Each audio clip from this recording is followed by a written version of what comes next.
ఉపనయనము హిందువులలో అబ్బాయిల వేదాభ్యాసానికి ముందుగా చేసే ప్రక్రియ. ఉపనయనాన్ని ఒడుగు అని కూడా అంటారు. బాల్యావస్థ నుండి బ్రహ్మచర్యావస్థకు మారే సమయాన ఇది చేయడం ఆనవాయితీ. అప్పటి వరకు నియమనిష్టలతో పనిలేకుండా సంచరించే బాలుడు నియమనిష్టలతో కూడిన జీవితంలో ప్రవేశించడానికి చేసే శాస్త్రీయమైన ప్రక్రియ ఇది.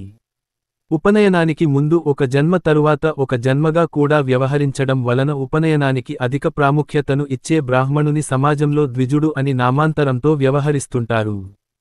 క్షత్రియులు, వైశ్యులు ఇప్పటికీ దీనిని ఆచరిస్తున్నా, అధిక ప్రాముఖ్యతతో నిర్దిష్ట విధులతో బ్రాహ్మణులు దీనిని అధికంగా ఆచరిస్తున్నారు. మిగిలిన వారిలో ఇది ఒక ఆనవాయితీగా మారింది. వివాహపూర్వం ఒక తంతుగా మాత్రం దీనిని ఇప్పుడు ఆచరిస్తున్నారు.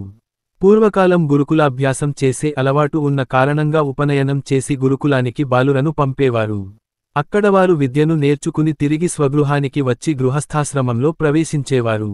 ఉపనయనము అయ్యేవరకు పురుషుడు స్వయంగా ఎటువంటి ధర్మకార్యం నెరవేర్చటానికి అర్హుడు కాడు. యజ్ఞయాగాది క్రతువులు నెరవేర్చటానికి ఉపనయనము చేసుకున్న తరువాతే అర్హత వస్తుంది. క్షత్రియులకు ధర్మశాస్త్రాలభ్యసించడం అత్యవసరం కనుక ఉపనయన క్రతువు జరిపించి విద్యాభ్యాసం ఆరంభించేవారు. పితరులకు కర్మకాండ, తర్పణం లాంటి కార్యాలు చేయడానికి ఉపనయనం అత్యవసరం. కొన్ని సందర్భాలలో తల్లిదండ్రులు మరణావస్థలో ఉన్న సమయాలలో అత్యవసరంగా ఉపనయనం జరిపించి కర్మకాండ జరిపించే అర్హతనిస్తారు. సన్యసించడానికి ఉపనయనం ప్రధానమే కనుక హిందూ ధర్మంలో ఉపనయనం అత్యంత ప్రాధాన్యత సంతరించుకున్న ఒక ప్రక్రియ. హిందూ ధర్మంలో ఇది బ్రాహ్మణులకు, క్షత్రియులకు, వైశ్యులకు తప్పక నిర్వహించవలసిన బాధ్యత. ఉపనయనము హిందువులలో కొన్ని కులాలలో మాత్రమే జరిగే ప్రక్రియ. ఇది సాధారణంగా బ్రాహ్మణులకు, వైశ్యులకు మరియు క్షత్రియులకు జరుగుతుంది. ఉపనయనం జరిగిన రోజున బాలుని తండ్రి బాలునికి చెవిలో గాయత్రీ మంత్రం ఉపదేశిస్తాడు. ఉపనయనం జరిగిన నాటి నుండి వటువు ప్రతినిత్యం గాయత్రిని పూజిస్తూ బ్రహ్మచర్యం పాటించాలి. వేదాభ్యాసానికి ముందు తప్పనిసరిగా ఉపనయనం చేయవలెను. వివాహానికి ముందు బ్రహ్మచర్యాన్ని స్నాతక ప్రక్రియ ద్వారా వదిలి గృహస్థాశ్రమంలోనికి ప్రవేశిస్తాడు వరుడు. శ్లోకమూపనయమనం విద్యార్థస్య శృతిత్ సగ్స్కారః అప. ధర్మసూత్రం అనగా వేదాధ్యాయనౌ కొరకు శృతి మంత్రములచేత చేయబడు సంస్కారమే ఉపనయనము అనబడును. శ్లోగ్ని కార్యతపరిభ్రష్టాః తే సార్వే వృషలాస్మృతాః పరాశర స్మృతి వేదాధ్యయనము చేయై బ్రాహ్మణునకు వృష్లుడు అని పేరు. వృషలుడు అనగా శూద్రుడు లేక పాపాత్ముడు అని అర్థము. కనుక బ్రాహ్మచారులకు వేదాధ్యయనము నిత్యమైనది, ఆవశ్యకమైనది కూడాను. ఉపనయనము అంటే కేవలము 3 వరుసల జంధ్యము వేసుకోవటం కాదు. దాని అర్థం మనకు 2 కాదు 3 కన్నులు ఉండాలి. ఆ 3వ నేత్రం జ్ఞాననేత్రం. ఆ నేత్రాన్ని తెరచి నీ యొక్క నిజమైన స్వరూపాన్ని గుర్తించాలి. ఉపనయనం అంటే మరొక నయనం, కన్ను, నేత్రం అని అర్థం. ఆ 3వ నేత్రం, జ్ఞాననేత్రం, తెరచి ఉంచాలి. అందుకొరకు ప్రాణాయామము నేర్పబడుతుంది. బ్రహ్మోపదేశం చేసిన తర్వాత ఆ పిల్లవాడిని భిక్షాటనకు పంపుతారు. మొదటి భిక్ష తల్లి నుంచి తీసుకొనబడుతుంది. తండ్రి బ్రహ్మోపదేశం చేస్తే తల్లి 3 గుప్పెళ్ళు భిక్ష ఇచ్చి ఆ బాలకుడు తండ్రి చెప్పిన బ్రహ్మోపదేశం మననం చేసుకోవటానికి శక్తిని ప్రసాదిస్తుంది. ఇక ఆ బాలుడు భిక్షాటన చేస్తూ గురువు గారి వద్దనే ఉండి విద్యాభ్యాసం చేస్తూ 3వ నేత్రంతో ఆత్మజ్ఞానాన్ని సాధించవలెను. ఇదియే ఉపనయనము యొక్క ప్రాముఖ్యత. అది మరచి ఇప్పటి కాలంలో ప్రాణాయామం అంటే ముక్కుని వేలితో మూస్తూ ఏదో శ్వాస నియంత్రణ చేస్తున్నట్టు నటించడం, బ్రహ్మోపదేశం అంటే ఒక ముసుగుతో తండ్రి పిల్లవాడిని కప్పి ఉంచటం, ఆ పిల్లవాడి చెవిలో తండ్రి ఏదో గుసగుసలాడడం వలె మారిపోయింది. భిక్ష అంటే అందరూ ఆ పిల్లవాడి భిక్షపాత్రను డబ్బులతో నింపడంగా మారిపోయింది. బ్రహ్మోపదేశం ఇచ్చు తండ్రికి, ఈ కార్యక్రమము నడిపించు పురోహితునకు ఉపనయనము యొక్క ప్రాముఖ్యత తెలియనప్పుడు వారు పిల్లవాడికి ఏమి బోధిస్తారు? అంతేకాదు అలా గురువు వద్ద ఉండి జ్ఞానము సంపాదించిన తర్వాత గురువుగారు వారి మనస్సు తాత్కాలిక విషయాలపై ఆకర్షితమవుతుందో లేక సన్యాసం వైపు ఆకర్షితమవుతుందో తెలుసుకోవటానికి ఆ శిష్యులను తమ తల్లిదండ్రుల వద్దకు పంపేవారు. కొంతకాలం అలా తల్లిదండ్రుల వద్ద ఉన్న తర్వాత పిల్లలు సంసారిక సుఖాలను విడిచిపెట్టి కాశీకి బయలుదేరేవాళ్లు. కొంతకాలానికి ఆడపిల్లలు ఉన్న తల్లిదండ్రుల ఆ పిల్లలను కాశీకి వెళ్లకుండా ఆపి వారి కుమార్తెలను వివాహం చేసుకోమని అడిగేవారు. సన్యాసం తీసుకోవాలని దృఢ సంకల్పం ఉన్నవారు అవి పట్టించుకోక ముందుకు సాగేవారు. మరికొంతమంది పెళ్లి చేసుకుని ఇంటికి వచ్చేవారు. ఇది అంతా మరచి కాశీ యాత్ర అంతే. ఇప్పుడు పిల్లవాడు పట్టుబట్టలు కట్టుకుని, కంటికి కాటుక పెట్టుకుని, కాళ్లకు పారాణి పెట్టుకుని మెడలో ఒక పూలమాల ధరించి చేతిలో గొడుగు కళ్లకు చెక్క పాదుకలు ధరించి నడుస్తున్నట్టు నటిస్తాడు. పెండ్లి కుమార్తె అన్న వచ్చి తన చెల్లెలిని పెళ్లి చేసుకోమని కోరగా అప్పుడు నాకు వాచీ కావాలి బండి కావాలి అని పెడ్లికొడుకు అలక పాన్పు ఎక్కుతాడు. ఇక అన్ని ఒప్పుకున్న తర్వాత ఫోటోలు తీసుకోవటం ఒకరికొకరు బట్టలు పెట్టుకోవటం అలా కార్యక్రమం సాగుతుంది. ఇప్పటి కాలంలో భిక్ష అంటే డబ్బులతో భిక్షపాత్ర నింపటం, కాశీయాత్ర అంటే కట్నం లాంఛనాలు తీసుకోవటానికి ఉపయోగపడేదిగా మారిపోయింది. కుమారునికి తండ్రి ఉపనయనం చేస్తాడు. తండ్రి దేశాంతరమందుంటే తాత, తండ్రి యొక్క తండ్రి, అతను లేకుంటే తండ్రి సోదరులు వారు కూడా లేకపోతే వటుడి అన్న దానికి అధికారి అవుతాడు. ఒకవేళ అతను కూడా లేకపోతే సగోత్రమునందు పుట్టినవారు చేయాల్సి ఉంటుంది. ఏ వయసులో చేయాలి? బ్రాహ్మణ కులంలో 8వ సంవత్సరాన, క్షత్రియులకు 11వ ఏడున, వైశ్యులకు 12వ ఏడున ఉపనయనం చేయాలి. బ్రాహ్మణులకు చైత్ర మరియు వైశాఖ మాసాలు, క్షత్రియులకు జ్యేష్ఠ, ఆషాఢ్ మాసాలు, వైశ్యులకు ఆశ్వయుజ కార్తీక మాసాలు మంచిది. అందరికీ పనికివచ్చే మాసాలు మాఘ, ఫాల్గుణ, చైత్ర, వైశాఖ, జ్యేష్ఠ మాసాలు. బ్రహ్మచారులలో బ్రాహ్మణులు జింక తోలుని, క్షత్రియులు కురుమృగ చర్మమును, వైశ్యులు గొర్రె తోలును ఉత్తరీయంగా ధరించాలి. బ్రాహ్మణుడు నార బట్టలు, క్షత్రియుడు వెల్వెట్టు బట్టలు, వైశ్యుడు ఉన్ని బట్టలు ధరించాలి. బ్రాహ్మణుడైన బ్రహ్మచారి ముంజకసువుతో పేనిన సమానమైన 3 పేటలుగల మొలత్రాడు కట్టాలి. క్షత్రియ బ్రహ్మచారి ముర్వ అని కసుపుతో చేయబడిన మొలత్రాడు కట్టాలి. వైశ్యుడు జనపనారతో చేసిన ముప్పేట గల మొలత్రాడు కట్టాలి. ముంజకసుపు దొరకనప్పుడు దర్భ, రెల్లు, తుంగనీటితో ముప్పెరిగా చేసిన ఒక ముడి, 3 ముళ్ళు, 5 ముళ్ళుగల మొలత్రాళ్లను వరసగా బ్రాహ్మణ, క్షత్రియ, వైశ్య బ్రహ్మచారులు ధరించవలెను. బ్రాహ్మణుడు ప్రత్తి నూలుతోనూ, క్షత్రియులు జనపనారతోనూ, వైశ్యులు తెల్లమేక బొచ్చుతోను పేని కుడివైపుగా చుట్టిన 9 పోగులుగల యజ్ఞోపవీతమును భుజమునందు ధరించాలి. బ్రాహ్మణుడు బిల్వముగాని, మోదుగగాని దండముగా ధరించాలి. క్షత్రియ బ్రహ్మచారి మర్రి కొమ్మగాని, చండ్ర కొమ్మగాని దండముగా ధరించాలి. వైశ్య బ్రహ్మచారి జివి కొమ్మనుగాని, మేడికొమ్మనుగాని దండముగా ధరించాలి. ఆ 3 బ్రహ్మచారులు వరసగా కేశము వరకుని, నొసటి వరకును, ముక్కు వరకును ఉండునట్లు దండమును ధరించాలి. ఆ దండములు వంకరలేనివియు, గంట్లు గలిగింపనివియు, పై పట్టతో కూడినవియు, అగ్నిలో కాలనివై ఉండవలెను. వారు దండమును గైకొని సూర్యోపస్థానము చేసి, అగ్నికి ప్రదక్షిణము చేసి యథావిధిగా భిక్షాటనము గావించాలి. ఉపవీతుడైన బ్రాహ్మణుడు భవతి భిక్షాందేహి అని భవశబ్దాన్ని మొదట చెప్పి భిక్షాటన చేయాలి. ఉపవీతుడైన క్షత్రియుడు భిక్షాం భవతి దేహి అని భవశబ్దాన్ని మధ్యన చెబుతూ భిక్షాటన చేయాలి. వైశ్య బ్రహ్మచారి భిక్షాం దేహి భవతి అని భవతి శబ్దం చివర నుంచి భిక్షాటన చేయాలి. తల్లినిగాని, తోడబుట్టినదానినిగాని, తల్లితోడబుట్టినదానిని గాని ఎవరు తనను అవమానింపదో అట్టివానిని యాచించాలి. ఈ విధంగా మధుకరము తెచ్చి వలసినంతవరకు గురువునకు మంచి అన్నమును నివేదించి, ఆతని అనుజ్ఞను పొంది యాచమించి తూర్పు ముఖంగా కూర్చుండి పరిశుద్ధుడై యవశిష్టాన్ని భుజించాలి. వేరు చింత లేకుండా భుజించి భోజనమైన పిమ్మట చేతులు, కాళ్ళు కడిక్కొని శాస్త్రరీతిని ఆచమనం కావించి నీటితో అన్ని ఇంద్రియాలు తుడుచుకోవాలి. చౌలము, పంచశిఖలు పెట్టుట ఉపనయన సమయంలో జాతకర్మ, నామకరణం, అన్నప్రాశన, చౌలము విధిగా మంత్రయుక్తంగా చేయాలి. చౌలము వలన అందం, ఆయుష్షు, తేజస్సు అభివృద్ధి అవుతాయి. ఈ చౌలములో పంచశిఖలు పెడతారు. శాస్త్ర ప్రకారం వటుని ప్రవరలో ఎంతమంది ఋషులు ఉంటారో అన్ని శిఖలు శిరముపై ఉంచి మిగిలిన జుట్టు తీయించాలి. కాని 5 శిఖలు ఉంచుట శిష్టాచారంగా ఉంది. వటుని తండ్రి లేక ఉపనయనం చేసే వ్యక్తిని ఆచార్యుడు అంటారు. ఆచార్యుడు 3 దర్భలను వేడి నీటిలో చన్నీటిని పోసి ఆ నీటిని తూర్పు దిక్కున ఉంచి ఉత్తర దిక్కు వరకు సవ్యంగా వటుని జుట్టును మంత్రయుక్తంగా తడపాలి.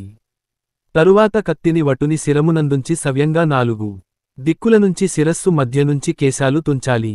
ఎద్దుపేడను ప్రమిదగా చేసి దానియందు యవధాన్యము నుంచి ఆ ప్రమిదలో 5 వైపులా వపనము చేసిన కేశాలనుంచి ఉక్త్వా కేశాన్ అను మంత్రోచ్చారణతో మేడిచెట్టు యొక్క మూలమందుగాని, దర్భలను స్తంభంగా చేసి దానియందుగాని ఉంచాలి. ఎద్దుపేడ బదులు నేడు వరి పిండితో ప్రమిద చేస్తున్నారు. లోకాచారం ప్రకారం ధాన్యముపై పీటవేసి వటుని కూర్చుండబెట్టి క్షురకునిచే ఆచార్యుడు చేసిన విధంగానే వపనము చేయించి పంచశిఖలు ఉంచాలి. ఆ కత్తిని 3 రోజుల వరకు దేనికి వాడరాదు. ఉపనయనం వలన ఆశ్రమాధికారం సిద్ధిస్తుంది. వేదాధ్యయనము, ధర్మశాస్త్రాధ్యయనము చేయడానికి ఆయువు, తేజస్సు, యశస్సు, సిరి, పుష్టికామ్యాల అభివృద్ధిని కలగజేసే 24 అక్షరాలుగల గాయత్రి మంత్రోపాసనకు వీలవుతుంది. యజ్ఞోపవీత మంత్రార్థము. యజ్ఞోపవీతం పరమం పవిత్రం ప్రజాపతే యత్సహజం పురస్తాత్ ఆయుష్యమగ్ర్యం ప్రతిముంచ శుభ్రం యజ్ఞోపవీతం బలమస్తు తేజః వేదోక్త కర్మలు చేయు అధికారము పొందుటకు తయారు చేయబడిన పరమ పవిత్రమైనది బ్రహ్మదేవునికి సహజముగా సిద్ధించినదియు మొదట పుట్టినదియునగు ఈ యజ్ఞోపవీతము నేను ధరించుచున్నాను. యజ్ఞోపవీతము నాకు ఆయుర్వృద్ధి, నిర్మలత్వము, బలమును, పుష్టి, తేజస్సును ఇచ్చుగాక. నంది సమారాధన. శోభన దేవత స్వరూపులైన 5 బ్రహ్మచారులను పూజించి పసుపు బట్టలనిచ్చుట ఆచారము. శ్లో వటురక్షార లవణం సప్రాణాహుతి ముత్తమం ఏక ఏవమి భుంజీత వ్రతే క్రమపీడయన్ తా బ్రహ్మచారి కారము ఉప్పు విడిచి ప్రాణాహుతులతో పాత్రకమైన ఉత్తమైన ఆహారమును ఈ వ్రతమందు వ్రతభంగము కాకుండా భుజించవలెను. అనగా బ్రహ్మచారి తన బ్రహ్మచర్య దీక్షా వ్రతము పూర్తి అగువరకు ఉప్పు, కారంలేని భోజనం చేయవలెను. శ్లో మాత్రసహకుమారం భోజయేత్తా గాయత్రీమంత్ర ప్రోక్షణతో సహా సహపంక్తిలో వటుడు భోజనము చేయవలెను. మాత్రాసహ అంటే తల్లితో కలిసి అని భావించి మధ్వులు ఆ విధంగా ఆచరిస్తున్నారు. కాని మాత్రాసహ అంటే గాయత్రీ మంత్రముతో సహా అని అర్థము. ఆ సమయమున ఆచార్యుడు గాయత్రీ మంత్రము చెప్పగా వటుడు అన్నముపై ఉదకము ప్రోక్షించును. అమృతోపస్తరణమసి అనుచోట ఉదకము బదులు నేయి వేయవలెను. అశ్వారోహణము.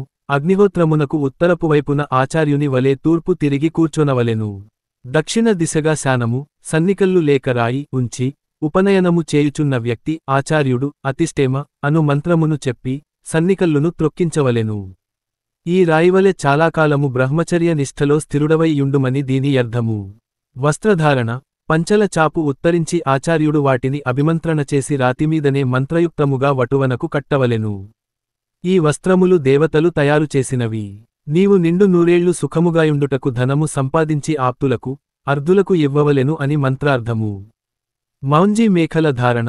ఆచార్యుడు ఇయందురుక్తా శుభగామేఖలేయం అను మంత్రమును జెప్పి ముంజగడ్డితో పేని ముప్పిరవేసిన త్రాడును వటువు మొలకు ప్రదక్షిణముగా 3 చుట్లు త్రిప్పి కట్టవలెను. వటువుచే కూడా ఈ పైమంత్రము చెప్పించవలెను. ఈ మంత్రార్థమేమనగా ఈ మౌంజీ దేవతలకు ప్రియమైనది. ఉచ్ఛ్వాసనిశ్వాసములచేత ఆత్మబలమును శరీర బలమును కూడా కలిగించునది. దీనిని ధరించుటచే ఆపదలు రావు. మిత్రస్య అను మంత్రముచే కృష్ణాజినమును ఆచార్యుడు వటుడు మెడలో ఉపవస్త్రముగా వేయవలెను. ఈ కృష్ణాజినము విశేష తేజస్సు, కీర్తి, వృద్ధిగలది. ధూర్తులకు ఉపయోగపడనిది. అన్నమును ఇచ్చునది. స్తోత్రపాత్రమైనది. సూర్యుని నేత్రమైనది. దీనిని వస్త్రముగా ధరించుచున్నాను అని మంత్రార్థము. గమనిక. మౌంజీ, మేఖలలు క్షత్రియ వైశ్యలకు వేరువేరుగాయున్నవి. ఆచార్యుడు వటువును దగ్గరకు తీసుకొని పంచల చావు, నూతన వస్త్రము ఇద్దరిపై కప్పి సుప్రజ అను మంత్రమును వటుని చెవిలో చెప్పవలెను. సుప్రజా ప్రజయా భూయాస్సువీరో వీరై సువర్చా వర్చసా సుపోషః పోషయ్ తా మంచి సంతానము గలవాడవై పుత్ర పౌత్రాదులచే మంచి వర్చస్సు గలవాడవై పోషకులగు పుత్రులచే వృద్ధి చెందుము. వటువు చెప్పవలసిన మంత్రము. మం బ్రహ్మచర్య మాగా ముపమానయస్య దేవేన సనితా ప్రసూతః తా నేను బ్రహ్మచర్యవ్రతమును వేదాధ్యయనము కొరకు స్వీకరించితిని. ఓ ఆచార్య, మీరు సూర్యుని అనుమతితో వేదోపదేశము చేయుటకై మీ దగ్గర ఉంచుకొనుమని వటువు చెప్పును. బ్రహ్మోపదేశం. తూర్పు దిక్కుగా ఆచార్యుడు కూర్చుండగా కుమారుడు అభిముఖముగా ఆచార్యుని కుడిపాదమును కుడిచేతితో పట్టుకొని అయ్యా. గాయత్రీ మంత్రోపదేశమును ఆచార్యుడు వటువు కుడి చెవిలో చేయవలెను. ఉపదేశ విధానము. మం ఓం భూః తత్సవితుర్వరేణ్యం ఓం భువః భర్గోదేవస్య ధీమహి ఓ గుం సువః ధియోయోనః ప్రచోదయాత్ ఓం భూః తత్సవితుర్వరేణ్యం భర్గోదేవస్య ధీమహి ఓం భువః ధియోయోనః ప్రచోదయాత్. గోదానము. ఓ ఆచార్యుడా, నీకు వరమును, వరమనగా గోవు అని వేదమున గలదు, ఇచ్చుచున్నానని గురువునకు వటువు శ్రేష్టమైన గోవు నీయవలెను. గురువు 17 సార్లు ప్రణవము చేయవలెను. లేచి దేవస్యత్వ అను మంత్రమును చదివి గోవును స్వీకరించవలెను. పిమ్మట ఆచార్యుడు పడమట దిక్కుగా కూర్చొన్న వటుని ఉదాయుష అను మంత్రము చదువుచు లేవదీసి వానిచే చెప్పించవలెను. ఉదాయుష మంత్రభావము. 100 వత్సరముల ఆయువుతో బలకరమైన ఔషధముల రసముతో మేధుని యొక్క బలముతో దేవతలను ధ్యానము చేయుటకు లేచి నిలబడుచున్నాను. సూర్యుని దర్శించుట. తచ్చక్షు అను మంత్రము మొదలుకొని సూర్యం దృశ్యే అని ఆచార్యునిచే చెప్పబడిన 10 మంత్రములతో వటుకు సూర్యుని సేవించవలెను. అవి 1. తచ్చక్షుర్దే వహితం పురస్తాచ్చు క్రముచ్చరత్తా నేత్రములయందు ఇంద్రునిచే యుంచబడినదియు తూర్పుదిక్కున బయలుదేరి వెళ్ళునదియు శుభ్రమైనదియునగు ఆ ప్రసిద్ధమైన సూర్య తేజస్సును. 2 పశ్యేమ శరదశతం తా 100 సంవత్సరములు చూచెదను జీవింతును. 3 మం జీవమ శరదశతం తా 100 సంవత్సరములు జీవించగలను. 4 మం నందామ శరదశతం తా 100 సంవత్సరములు ఆనందంగా ఉండగలము. 5 మం మోదామ శరదశతం తా 100 సంవత్సరములకు బ్రహ్మానందమును పొందుచుందుము. 6 మం భవామ శరదశతం తా 100 సంవత్సరములు సంపదగలవారమై యుందుము. 7 శృణవామ శరదశతం తా 100 సంవత్సరముల వరకు వేదశాస్త్రములలు వినుచుందుము. 8 మం ప్రభ్రవామ శరదశతం తా 100 సంవత్సరములు చక్కగా మాట్లాడుచుండగలము. 9 మం అజీతాశ్యామ శరదశతం తా 100 సంవత్సరముల వరకు హింసలేని వారమై యుందుము. 10 మం జ్యోక్చసూర్యం దృశే తా జీవించినంతకాలము అంధత్వము లేక మంచి దృష్టిగలవారమై యుందుము. సు యన్కామయేత విధిమాహ స్నాతకవ్రత పర్యంతము ఈ వటువు నన్ను విడువకుండ నుండవలెనని ఆచార్యుడు కోరుచు క్రింది యస్మిన్ భూతంచ అను మంత్రమును చెప్పి అతని కుడిచేతితో వటువు కుడిచేయి పట్టుకొనవలెను. మం యస్మిన్ భూతంచ గృహ్ణామి నారాయణ శర్మన్ తా జరిగినదియు జరుగుచున్నదియు జరుగబోవుచున్నదియునగు ప్రపంచమునకు సృష్టికర్తయగుయే బ్రహ్మయందు సమస్తలోకములు నిలిచియున్నవో ఆ బ్రహ్మయొక్క అనుమతిచే నిన్ను నామనసునందెప్పుడును ధ్యానము చేయచుండెదను. వటువు 3 అహోరాత్రములు ఈ అగ్ని అవిచ్ఛన్నముగా నిలుపుకొనవలెను. ఈ అగ్నిలోనే ఉదయము సాయంకాలము హోమము చేయవలెను. 3 రోజుల తరువాత నుండి సమావర్తనము వరకు 2 పూటల లౌకికాగ్నిలో సమిధలు హోమము చేయవలెను. భిక్షాకార్యము ఆచార్యుడు వటువునకు ఏదైనా ఒక వస్తువుతో కూడిన పాత్రను ఎచ్చి ముందుగా తల్లిని యాచించమని చెప్పవలెను. కుడి చెవిని ఎడమ చేతితోను ఎడమ చెవిని కుడి చేతితోను పట్టుకొని ఈ క్రింది మంత్రమును చెప్పవలెను. చతుస్సాగర పర్యంతం గోబ్రాహ్మణేభ్య శుభం భవతు. ఋషుల పేర్లు సంఖ్య చెప్పి గోత్రస్య గోత్రం పేరు చెప్పాలి. శర్మ తన పేరు చెప్పాలి. అహంబో అభివాదయే అని చెప్పి పాదములకు నమస్కరించి స్త్రీలనైతే భవతి భిక్షాందేహి అని పురుషులనైతే భవాన్ భిక్షాందదాతు అని భిక్ష అడిగి నడుముకు కట్టుకున్న వస్త్రము కొనను 2 చేతులతోను పట్టుకొని అందులో భిక్ష స్వీకరించాలి. మొదట తల్లి పళ్ళెములో బియ్యము తెచ్చివెండి గిన్నెతో 2 సార్లు బియ్యం వటువు యొక్క వస్త్రములో వేసి 3వసారి గిన్నెతో సహా బియ్యమును వేయవలెను. ఈ వెండిగిన్నె బ్రహ్మగారు తీసుకొనుచున్నారు. ఉంగరము భటువు వేలికి తొడుగుట కొందరి ఆచారముగా యున్నది. వస్త్రమునిచ్చుట సు వానశ్చరుర్ది ముత్తరయా దత్తే దత్రుదావ్య గురువానస్తేదదామీతి దద్యాత్. వటువు ఉపనయనమునాడు తనకు గట్టిన వస్త్రమును ఓ గురువర్యా ఈ వస్త్రమును నీకు ఎచ్చుచున్నాను అనుచు ఇయ్యవలెను. ఉపాకర్మ ఉపనయనమైన తర్వాత వచ్చు మొదటి శ్రావణ పూర్ణిమ రోజున గ్రహణం సంభవించిన భాద్రపద పూర్ణిమనాడు ఉపాకర్మ చేయాలి. కాని ఉపాకర్మ ఎప్పుడు ఎవరు చేయటంలేదు. బ్రహ్మచర్య ధర్మములు బ్రాహ్మణ క్షత్రియ వైశ్యులకు ఉపనయనము అయినది మొదలు బ్రహ్మచర్య వ్రతము ప్రారంభమగును.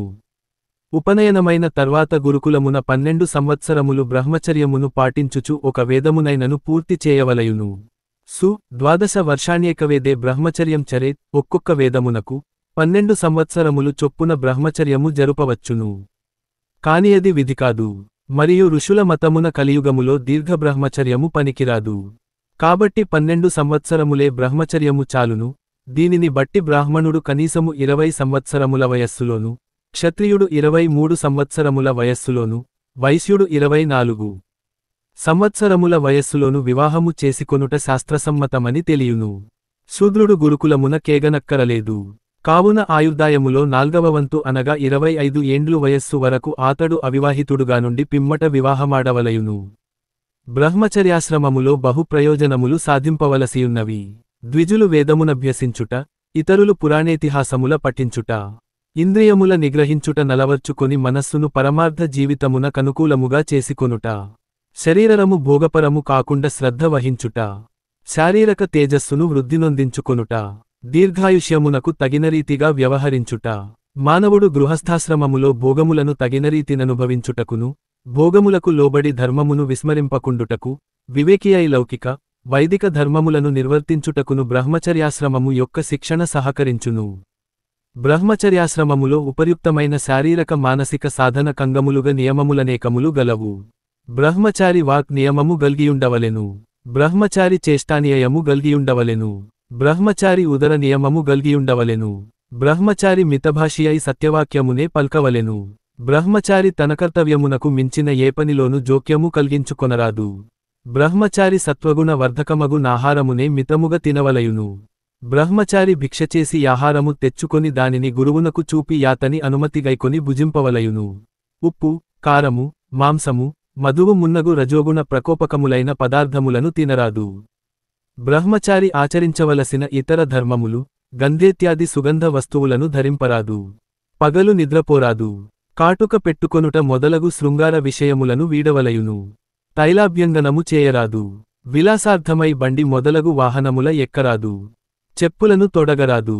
కామమును దరిచేరనీయరాదు. క్రోధము పనికిరాదు. దేనియందును లోభము తగదు. వివేకమును వీడరాదు. వదరుబోతుగా నుండరాదు. వీణా వాదనాదుల ఎందనురక్తుడు కారాదు. వేడినీటి స్నావము చేయరాదు. సుగంధాదులచే విలాసముగా దంతధావనాదులు చేయరాదు.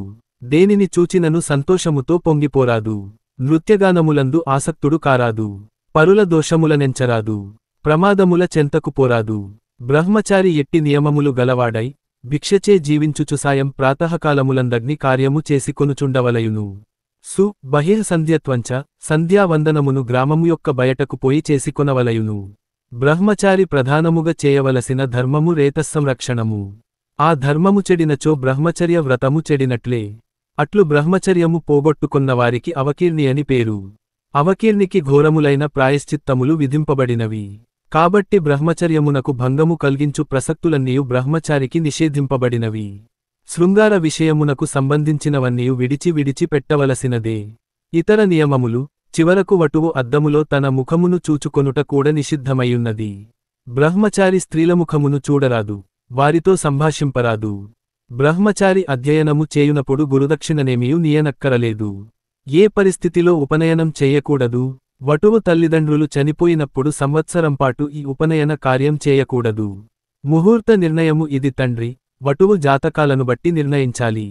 వారిద్దరి తారాబలం, చంద్రబలం కుదరాలి. తిథులు అధ్యయనరహితమైన విదియ, తదియ, పంచమి, సప్తమి, దశమి, ఏకాదశి. వారములు సోమ, బుధ, గురు మరియు శుక్రవారాలు.